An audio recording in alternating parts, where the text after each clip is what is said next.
केरल में अभी एक जो मृत्यु हुई है एक हाथी और उसके बच्चे की, 2 साल के बच्चे की, इसकी जिम्मेदार कौन है जानते हैं आप? समय बता रहा हूं आपको। शासन प्रशासन में बैठे हुए लोग वो कौन जिम्मेदार हैं, आज के स्टूडियो में आपको पता चल जाएगा और अच्छी तरह से चल जाएगा कि देश में जब भी इस तरह के मुद्दे अगर आते हैं तो कौन ज्यादा सेंसिटिव रहता है और कौन इन मुद्दों के लिए उत्तरदायित्व होता है। क्या वो वन विभाग का कर्मचारी है, वो वन विभाग का जो स्वास्थ्य कर्मी है वो है, या वहां जो गार्ड था वो है?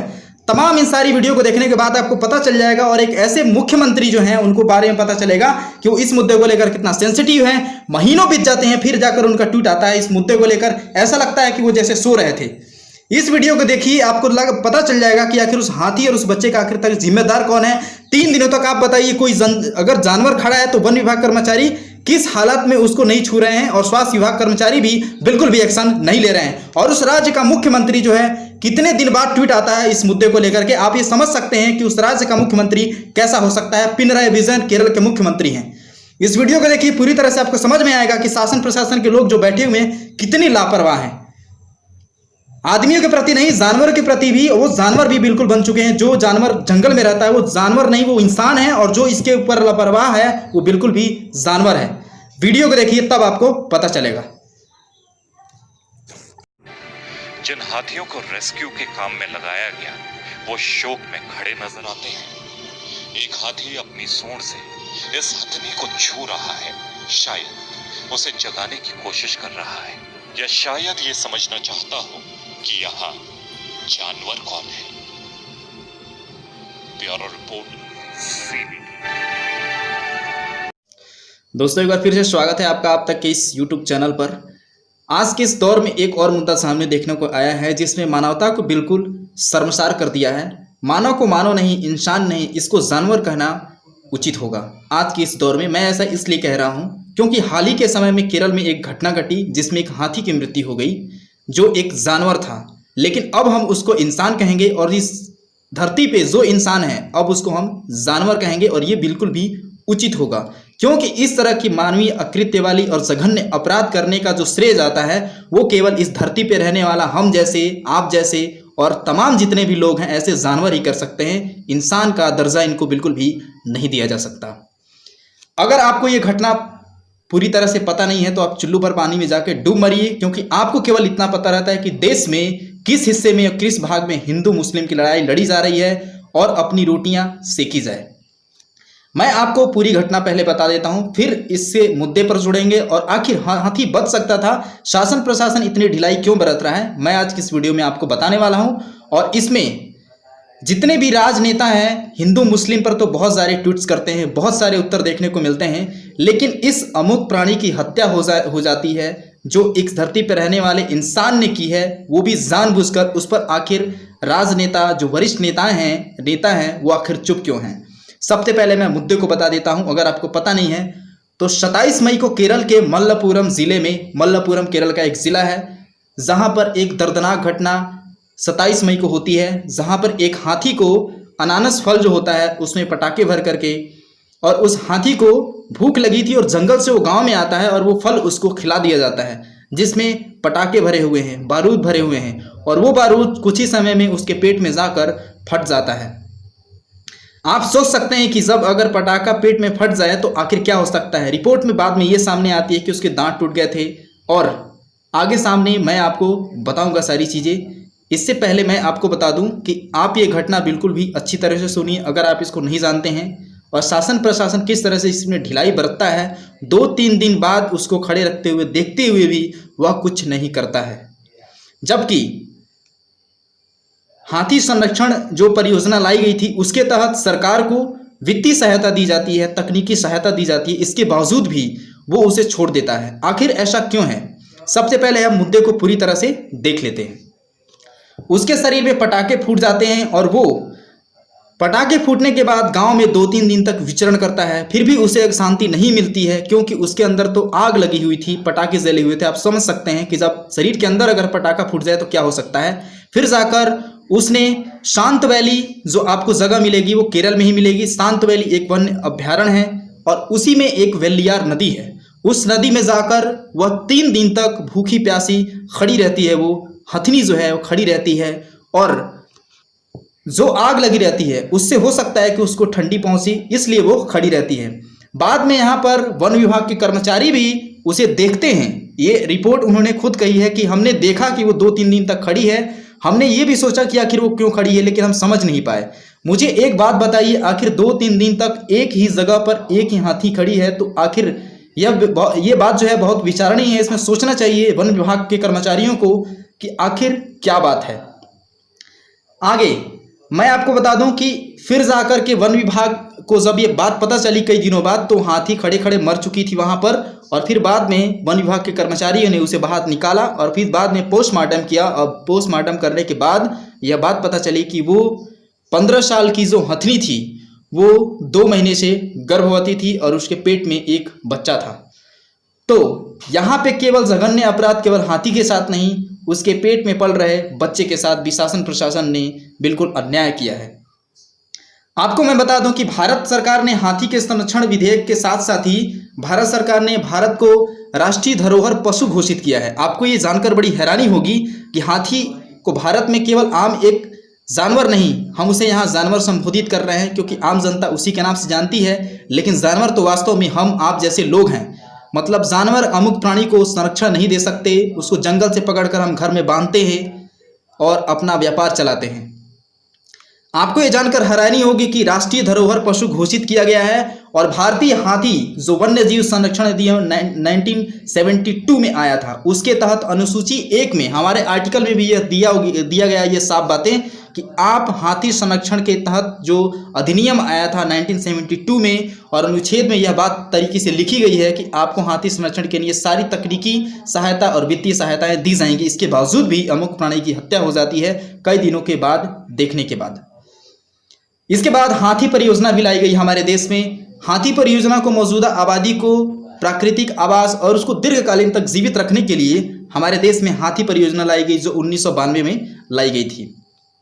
इस परियोजना को शुरू में आंध्र प्रदेश, अरुणाचल प्रदेश, असम, झारखंड, कर्नाटक, केरल, मेघालय, नागालैंड, उड़ीसा, तमिलनाडु, उत्तराखंड, उत्तर प्रदेश और पश्चिम बंगाल राज्यों में क्रियान्वित किया जा रहा है। और राज्यों को परियोजनाओं के लक्ष्य को हासिल करने के लिए वित्तीय और तकनीकी सहायताएं प्रदान की जा रही। ये आप पॉइंट नोट करिएगा, क्योंकि शासन प्रशासन ये कह सकता है बाद में कि हमें इस प्रकार की जो तकनीकी जो कमियां हैं वो हमारे पास नहीं थी, या वित्तीय कमियां थी इस हमारा नहीं थी और इसलिए हम ऐसा कुछ नहीं कर सके। लेकिन आपको मैं बता दूं कि इस जो हाथी परियोजना लाई गई थी उसके तहत राज्य सरकार को यह वित्तीय और तकनीकी सहायता दोनों दी जाती हैं कि हाथी के संरक्षण में आपको जो भी जरूरतें पड़े आप उसको पूरी कर सकें। इसके अलावा मैं आपको कुछ डिटेल्स बताता हूं जिसमें जनगणनाएं की गई थी और हाथी अभी तक कितने हैं भारत में और अभी तक किस वर्ष में कितने थे। आपको सबसे पहले मैं बताता हूं कि 2012 में जो जनगणनाएं हुई थी उसमें हाथियों की संख्या पूरी भारत में 29,391 से लेकर 30,711 के बीच हाथियों की जो आंकड़ाएं हैं जनसंख्या थी वो मिली थी। और ये गिनती झारखंड, उड़ीसा, पश्चिम बंगाल और छत्तीसगढ़ में की गई थी। इसके अलावा 2007 में ये जनगणना 27,657 और 27,682 ये जनगणनाएं करने के बाद इतनी जनसंख्याएं हाथियों की मिली भारत में। और ये जनगणना 2017 में सामने आई रिपोर्ट के मुताबिक भारत में अभी कुल हाथियों की संख्या 27,312 दर्ज की गई है, जो कि पिछली जनगणना से काफ़ी कम है।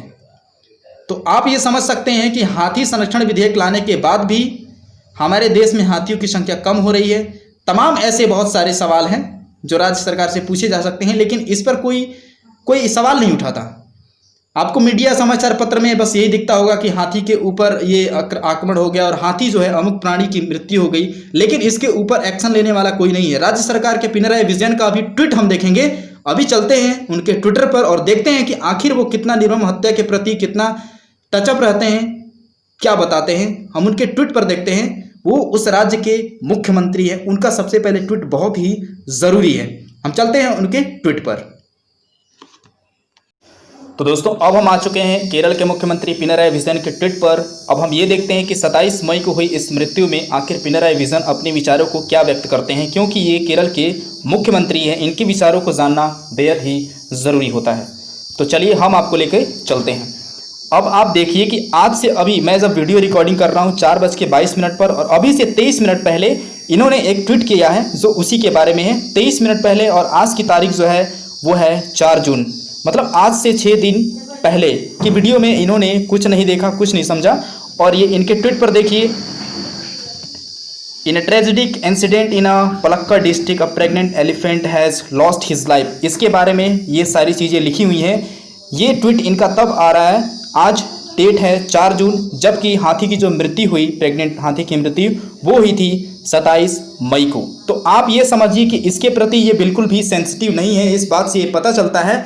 और ये आपको मैं बता दूं कि इससे पहले अब ये देखिए कि आप किस बातों को लेकर ये ज़्यादातर सेंसिटिव रहते हैं। एक दिन पहले की अगर हम ट्वीट इनकी देखें तो इन्होंने ट्रिब्यूट किया है बर्थ एनिवर्सरी करुणानिधि कलाईनगर को, इन्होंने इनको ट्वीट किया है। हालांकि ये ज़रूरी चीज़ें हैं, ये भी करनी चाहिए, लेकिन ये बात यहाँ पे समझ में आती है कि जो एक अमुक प्राणी है जिसकी हत्या हो जाती है उसके प्रति ये बिल्कुल भी सेंसिटिव नहीं है। अगर पिछले ट्वीट की अगर बात करें तो आप देख सकते हैं 3 डेज पहले ये किसी और मुद्दे पर बात कर रहे हैं, 4 डेज पहले ये किसी और मुद्दे पर बात कर रहे हैं, और 5 डेज पहले आप देखेंगे किसी और मुद्दे पर हैं इनकी बातें।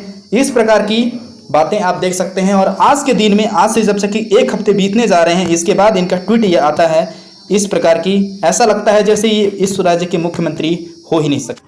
अभी जो आपकी ट्विटर देख रहे थे वो है केरल के मुख्यमंत्री पिनराई विजयन का। अब आप ये समझ सकते होंगे कि जब उस केरल राज्य के मुख्यमंत्री ऐसे हो सकते हैं, लापरवाह बिल्कुल, इस प्रकार के व्यक्ति मुख्यमंत्री बन कैसे जाते हैं, मुझे ये नहीं समझ में आता है। 6 या 7 दिन बाद जब घटना को इनको पता चलती है, जबकि ये घटना है 27 मई की, 27 मई को उस हथनी की मृत्यु हुई है। और आज मैं वीडियो रिकॉर्डिंग कर रहा हूँ 4 जुलाई को, लगभग 4 साढ़े 4 बज रहे हैं, आज ये वीडियो रिकॉर्डिंग कर रहा हूँ। और तब इनको ये पता चलती है बात, और 6 या 7 दिन बाद उनका ट्विटर, ये हथनी जिसकी मृत्यु हुई है ना, उसकी ट्वीट आती है।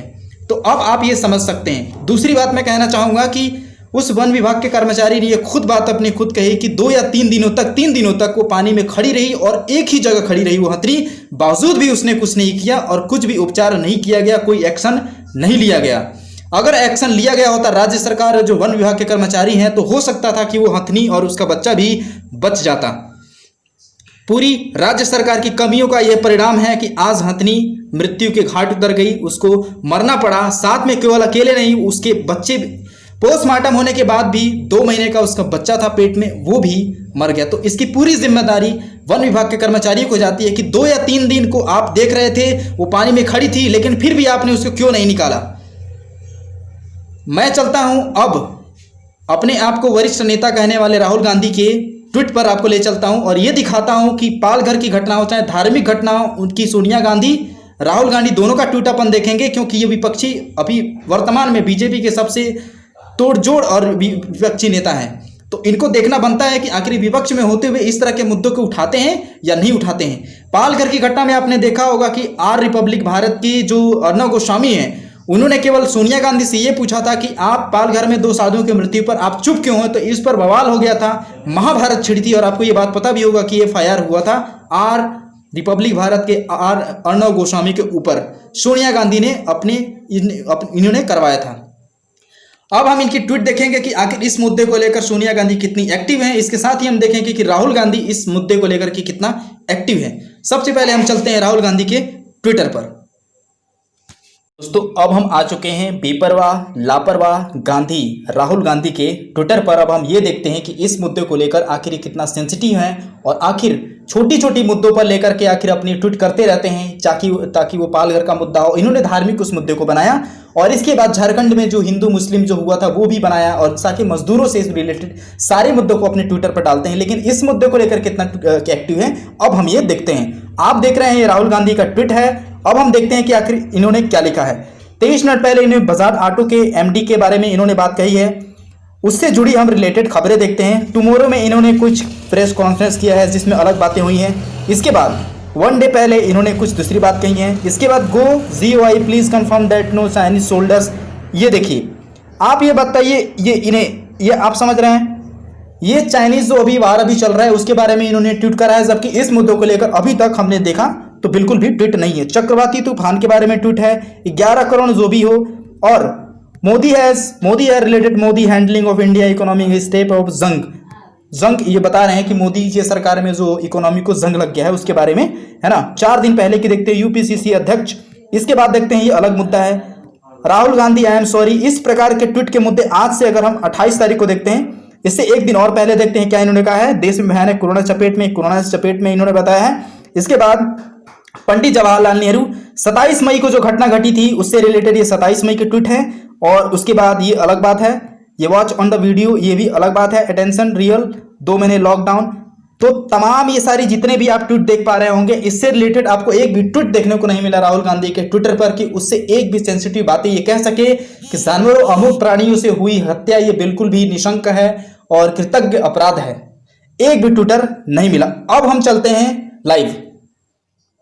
तो देख लिया, ये था ट्विटर राहुल गांधी का। और अब हम चलते हैं इनकी मम्मी सोनिया गांधी के ट्विटर पर। सोनिया गांधी या एंटोनिया माइनस जो भी आप कह लें, गांधी वर्ड सरनेम जुड़ा हुआ है। गांधी ने एक बात कही थी, अगर किसी भी देश की अगर महानता देखना हो तो उस देश में रहने वाले जो लोग हैं, उस देश के रहने वाले जो प्राणियों के साथ कैसा व्यवहार करते हैं आप वो देखिए, तब वो देश अगर अच्छा व्यवहार करते हैं तो देश महान है, वरना वो महान नहीं है। तो हम आपको ले चलते हैं सोनिया गांधी के ट्वीट पर, आखिर इस बात को लेकर कितना सेंसिटिव है, क्योंकि वो वरिष्ठ नेता हैं, कांग्रेस के नेता हैं और ये देखना बिल्कुल भी जरूरी बनता है। दोस्तों अब हम आ चुके हैं कांग्रेस नेता सोनिया गांधी के ट्विटर पर। अब हम ये देखते हैं कि इस मुद्दे को लेकर आखिर ये कितना सेंसिटिव है और इस मुद्दे को लेकर उन्होंने क्या कहा है और कहा भी है या नहीं कहा है वो देखते हैं। अब आप ये देखिए, देखते जाइए। कांग्रेस, मनीष तिवारी, और भी देख लेते हैं और ट्विटर में जाते हैं। 1 मिनट, ये है 3 डेज पहले का, 4H 4 घंटे पहले का, 4 घंटे पहले का, इसके बाद 17 घंटे पहले का, 23 घंटे पहले का, 1 दिन पहले का और 4 दिन 5 दिन पहले का।